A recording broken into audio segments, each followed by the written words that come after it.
heart of a man is volatile. What you're about to hear is based on actual events. Listener discretion is advised.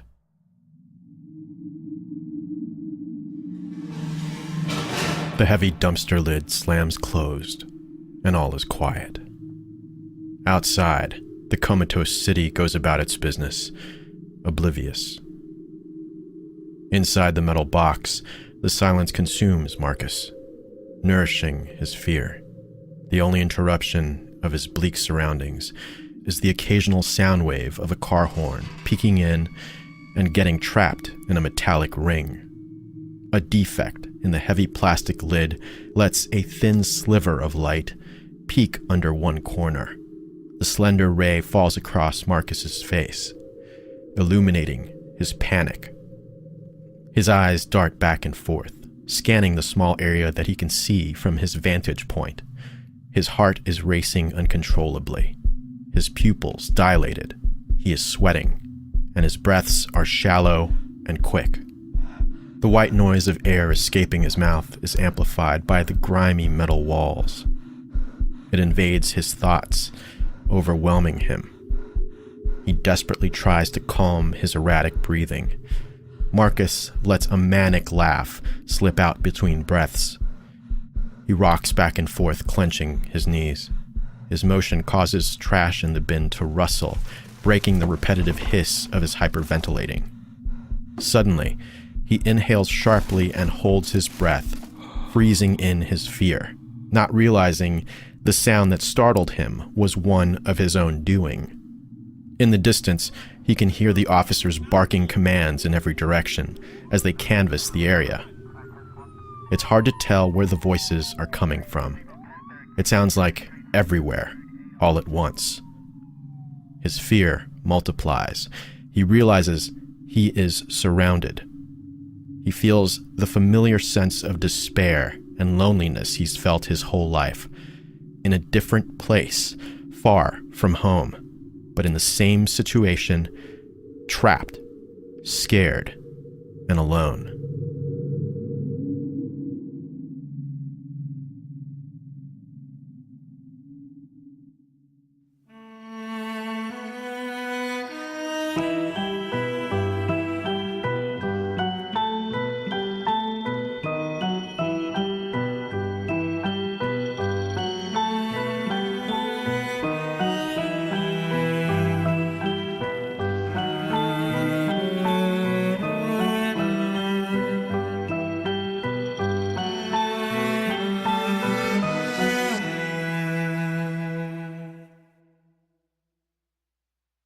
I remember being forced to go outside to get things done.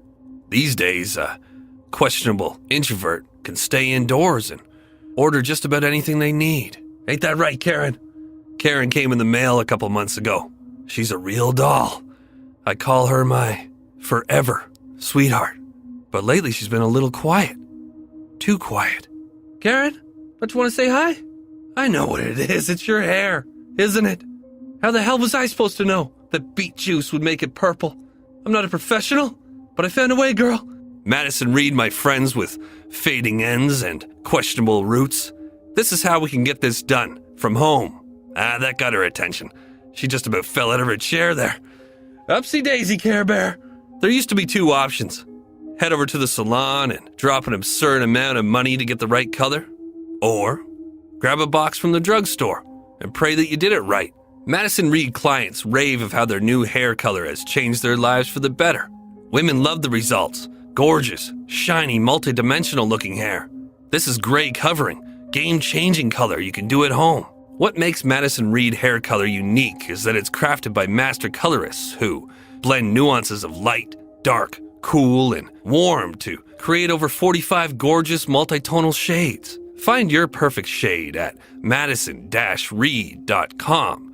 Monstruo listeners receive 10% off plus free shipping on their first color kit by entering the code Monstruo. That's MONSTRUO, code Monstruo at checkout for 10% off plus free shipping on your first purchase. That's madison-reed.com.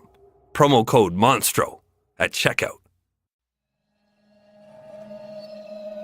They say life flashes before you when your brain senses imminent death, but for Marcus, it's a moment. In his mind's eye, he's transported to the dojo. The stench of sweat hangs thick in the air, a smell more nostalgic than unpleasant. Before him, his sensei bobs fluidly about, and the atmosphere in the dumpster lightens as Marcus's breathing slows. He is home, where he should have stayed. He feigns a punch and lands a high kick on his master, his father. The strike provokes the ghost of a smile on Senior's face, something not easily elicited.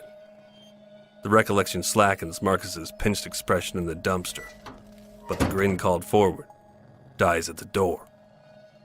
His mother is there too, with his brothers, watching young Marcus test for his black belt. He recalls this day with his family clearly. It has been stored in nearly mint condition, maintained over the years by frequent visitations. This memory had always served as a rock, proof that he had once been, and someday could again be, a fine young man. The parlor trick isn't working this time, however. He strains to hold on to the peace swelling in his chest, but a pervading sense of guilt extinguishes it.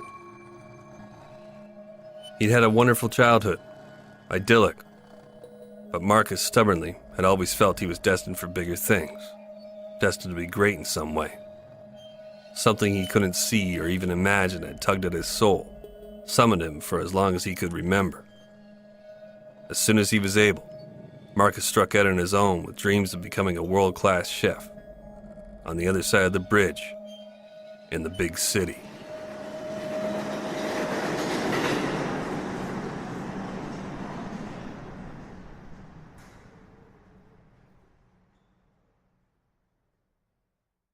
Marcus grew up in the Australian port city of Geelong. The bustling metropolis of Melbourne isn't a long drive from his childhood home, but it is on the other side of the bay and has loomed like an uncharted land of promise in his mind's eye for years.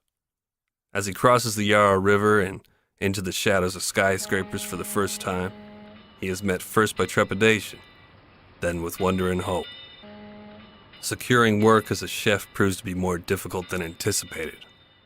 Good looks have always paved the way for Marcus, but in Melbourne's ultra-competitive culinary scene, he's failing to cut it.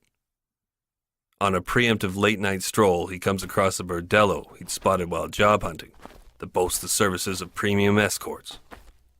Marcus takes in the obnoxiously lit sign that announces the establishment and reads it to himself in a whisper. The Pleasure Dome.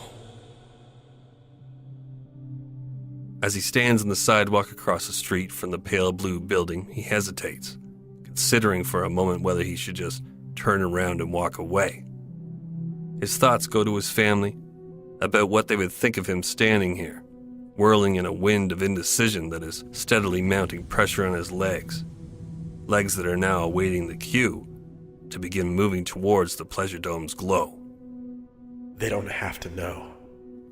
With a sudden surge of determination, he strides across the street, scanning only slightly for onlookers. A dark-colored awning shields the entrance, casting it into perpetual shade. The foreboding barred outer door is slightly open, like a winking welcome. Marcus slips in and soon makes his way through a second, more inviting passageway. The perfume in the air increases with each threshold. As his eyes adjust and the darkened interior begins to materialize, he's greeted by a vision. Marcus is transfixed. She is the most beautiful woman he has ever seen. His eyes trail up her long legs to her smooth stomach. The tiny hairs below her navel refract the light just so, giving her a glow. Her thin frame is accented with wide hips and large breasts, wrapped in lace lingerie. Marcus finds himself entranced by her, examining every inch. The beauty reaches out with a single extended finger and catches Marcus by the chin, drawing his gaze to hers. His cheeks flush bright red as he realizes he is caught staring, but still, he can't look away. Her full lips part and she smiles at Marcus. There is something completely unique about this woman, and it's not until she speaks her name, Mayang, in a husky voice that's in strong contrast to her petite figure, that he realizes she is a he, or that he is a she. It doesn't matter. It's lust at first sight. Marcus remembers that night like it was yesterday. For a long time after that moment, they would be inseparable. Inseparable, that is, until he literally pulled her apart.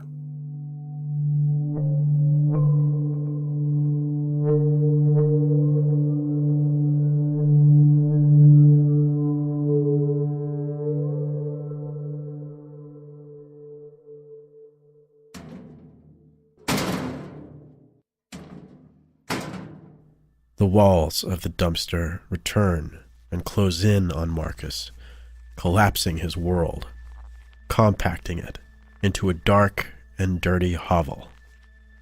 He sits, ankles crossed, legs gripped, forehead rested on his knees, retracing the past and searching for the missteps that led him here.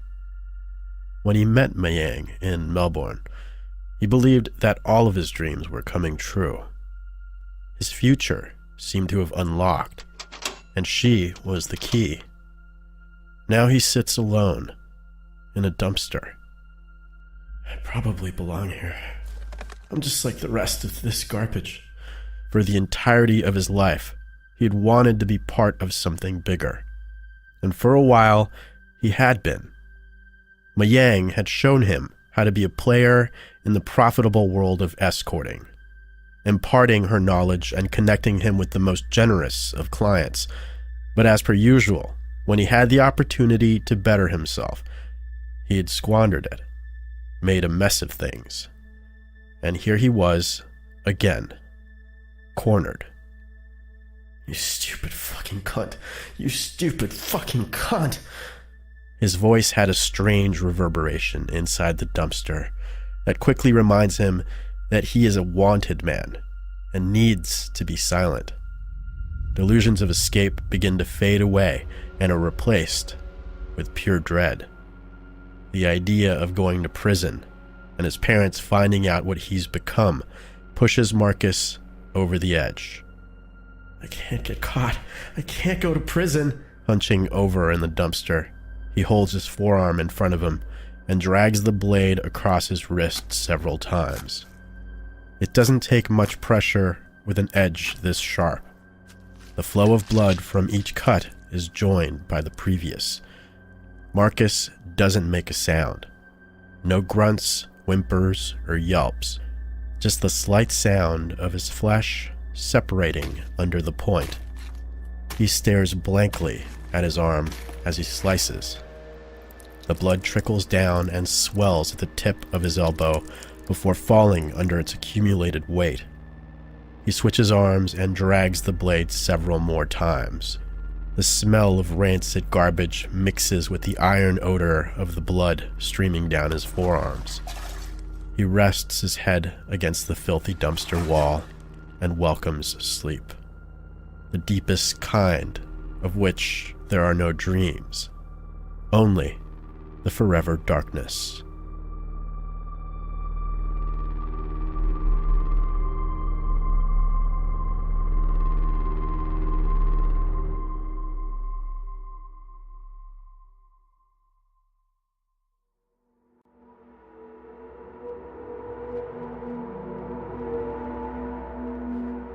They make a good team, Mayang and Marcus.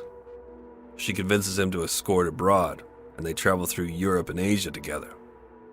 They soon realize that neither of them is capable of truly loving the other. The dalliances and constant flow of strange new partners has eroded their initial connection. Marcus lies to his parents, too ashamed to tell the truth, telling them he secured a job as a chef on a cruise ship and would be away for a while. They believe their son, having no reason not to.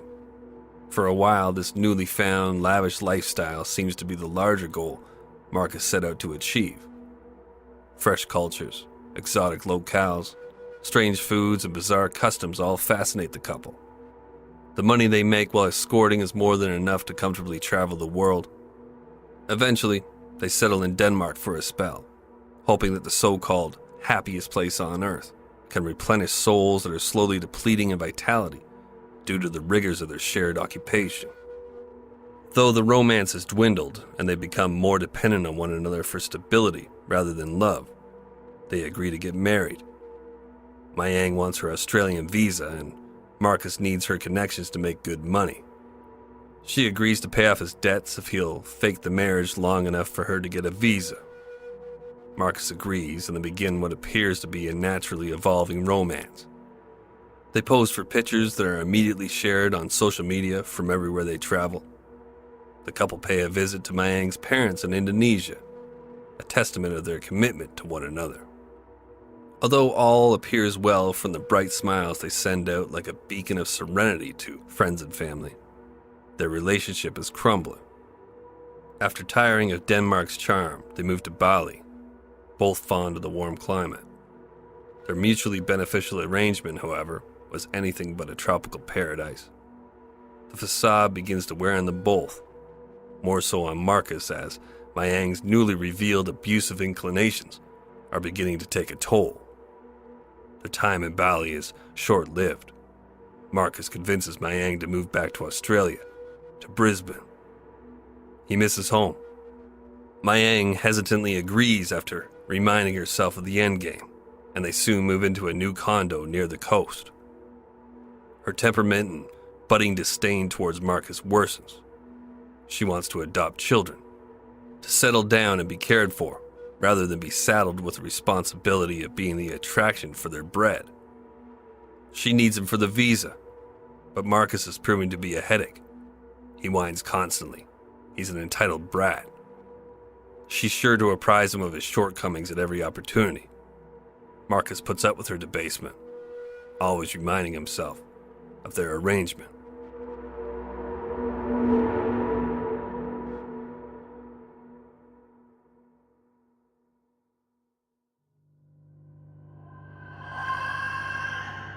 She's yelling again. Mayang paces through the condo, looking for something else to complain about. Every time she opens her mouth, the shrill sound makes his head pound. He hides in the kitchen, his sanctuary, and takes to the task of cleaning the dishes, most of them hers. Mayang's pacing comes to a halt within arm's reach of Marcus. She is now irate by his indifference, her accent and torrential expulsion of vitriol making it hard to understand what exactly she's upset about. Marcus closes his eyes, and soon, Mayang's voice sounds muted, as if she's screaming at him through a pane of glass. His heartbeat is in the foreground, a rhythmic beat building and building. He scrubs at a blade which was recently used to cut through aged cheddar that he's now decided will have been her last meal.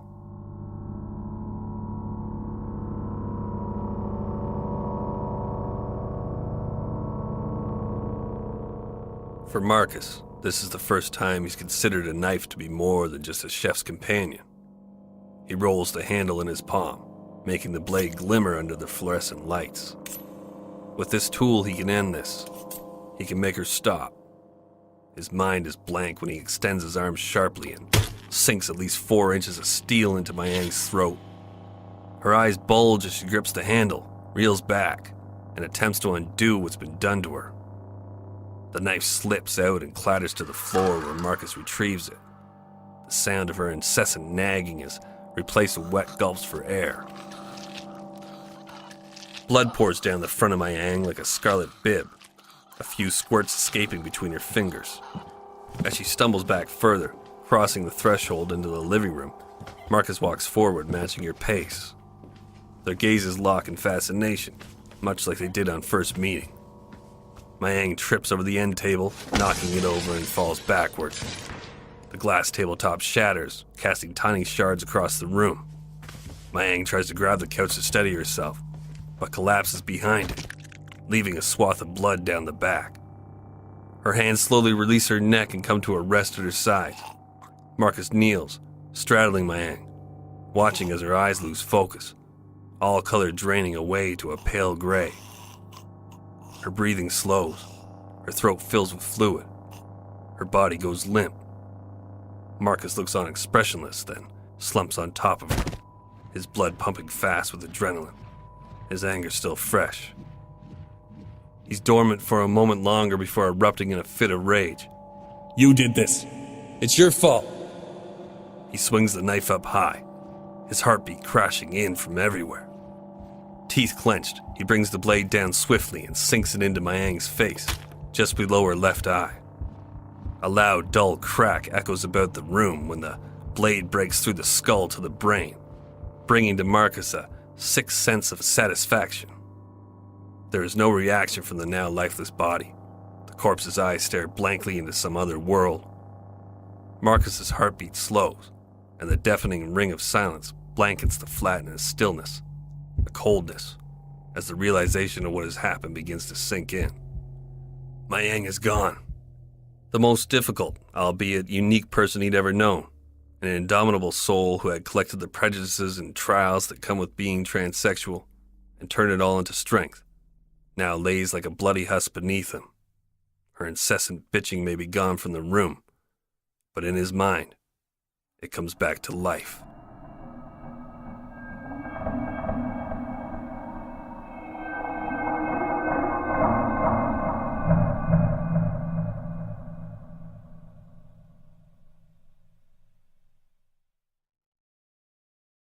Blood begins to seep into the knees of Marcus's pants, snapping him out of his daze and muting Mayang's otherworldly tirade. He glares around the apartment at the mess she made. A pool of blood is formed beneath her lifeless body, soaking deep into the carpet and spongy underlayer. Blood is smeared down the back of the couch, sprayed on the walls, spattered across the floor and speckling the furniture. Small pieces of glass grind into the blood-soaked carpet beneath his feet as he stands up. He grabs Mayang's ankles, and with a labored heave drags her a few inches back toward the kitchen. The brief pleasure of releasing his pent-up rage is replaced with an overwhelming anxiety. He now has to conceal his deed. Fuck, Marcus says to himself. He looks back at the living room and lets out a dissatisfied scoff at the sight of his footprints, staggered alongside a bloody streak leading to the body. Exasperated by the sight of such a mess to clean up, he drops Mayang's ankles in a sort of defiance. He bends down and tries to pull the knife from her face. It is stuck, causing her head to lift off the ground as he tugs. Her skull makes a dull thud between each try. Reassessing the situation, it soon becomes clear what he must do. Marcus places his foot on her forehead, pressing it to the floor, then yanks on the handle. A wet slurp emits as Mayang's face reluctantly yields to this approach, the metal briefly reverberating in his newfound freedom. Marcus tosses it on the counter. The knife clangs across, leaving specks of blood behind, and falls into the sink. With so much blood, a few specks on the counter are the least of his worries. And to think, only a moment ago, he'd been upset about a few dirty dishes. Marcus needs supplies, but first he heads to the loo, where his reflection finally registers the totality of his situation. He doesn't recognize the man in the mirror. This man's eyes are haunted, his face pale and gaunt beneath the gore that streaks it. Marcus slowly approaches himself and brings a hand tentatively to his cheek. A chunk of loose skin falls away when he touches it and plops into the sink. He thought he'd cut himself in the melee for a moment, but as he studies a small piece of meat, he realizes that it's just a bit of Mayang. He turns the faucet and watches the water drag the flesh down the drain, then heads into the shower. As the blood washes away, he closes his eyes and envisions that remnant of his lover spinning through the apartment building's plumbing. A sob escapes him, then a mad, chuffing laugh as he thinks to himself, now if only getting rid of the rest of her was so simple.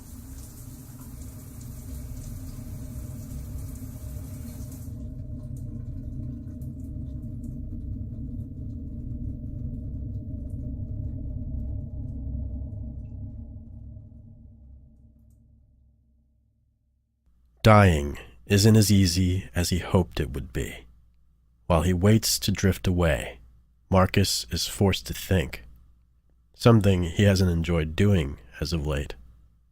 He doesn't miss Mayang, but he mourns her passing. He wishes that he could take it all back. wishes he had simply walked away. He wants to go home, hug his dad, kiss his mother, make them dinner. He begins to cry, not bothering to wipe at the tears. They fall from his cheeks to mix with the slurry of blood and garbage scum pooled around his hips. How could I be so stupid? Marcus is reduced to sobs. He's racked with self-pity and unable to shake the repeating image of Mayang's expression when he first struck. The pitiful sight of her torso adorned with a soon-to-be decapitated head. All the half-assed arguments, the non-compromises, and bits of petty everyday nonsense that led to that one terrible moment. He looks at his wrists, hoping his own death, at least, might assuage some of his guilt. But what blood he can see is dry, cracked, and brown. He hadn't cut deep enough. I fucked this up too, Marcus whispers, flies buzzing around his face. I can't do anything right.